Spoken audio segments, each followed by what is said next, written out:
असं काय झालं होतं की ज्यामुळं मला सलाईन लावायला लागली आणि त्याच्यामुळं मी ब्लॉग पण टाकू शकलो नाही. तर नमस्कार मंडळी, स्वागत आहे तुमचं पुन्हा एकदा आपल्या नवीन ब्लॉगमध्ये. आणि सकाळीच लवकर उठून आपण निघालोय दुधाला. काल रात्री सलाईन लावल्या होत्या. काल दिवसभर लय सिरियस होतो. अशक्तपणा, सर्दी, खोकला आणि ताप, त्याच्यामुळे सलाईन लावल्या. डॉक्टरांनी सांगितलं होतं पाणी कमी पडते, त्यामुळे लगेच इन्फेक्शन झाले आणि अशुद्ध पाण्याचं पण इन्फेक्शन झाले. हिच्या आईला आता कुठलं अशुद्ध पाणी पिलो काय माहित. या सुंदरीला घेऊन आपण निघालोय दुधाला.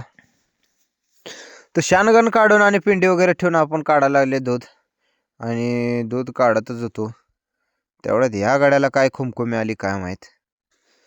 आज मैदान होतं आणि आम्हाला म्हणलं आज मला पळवायला का नेलं नाही, मी तुम्हाला दाखवतोच म्हणून योगडी लागलाय माथी उकरायला.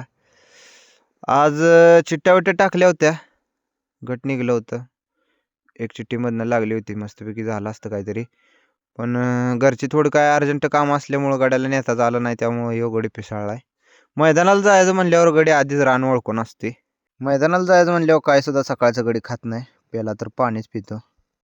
तर दूध वगैरे सगळं घालून जेवण वगैरे करून डबल आलोय आपण रानात. आणि रानात आलो होतो, जनावरं मस्तपैकी राखत होतो आणि तेवढ्यातच मकानेला आयसर आलं. आयसर काय पूर्ण रानापर्यंत जात नाही, जायला म्हणलं झालं काम. मग ट्रॅक्टरवालं बोलवलं तर ट्रॅक्टरवाल्याचं पण ते डिझेल निम्यातच संपलं. मग काय आलो कॅन्ड घेऊन डिझेलनं. तर तेल गच भरलेलं आहे कॅन्डात आणि परत आपण चाललोय रानाकडं.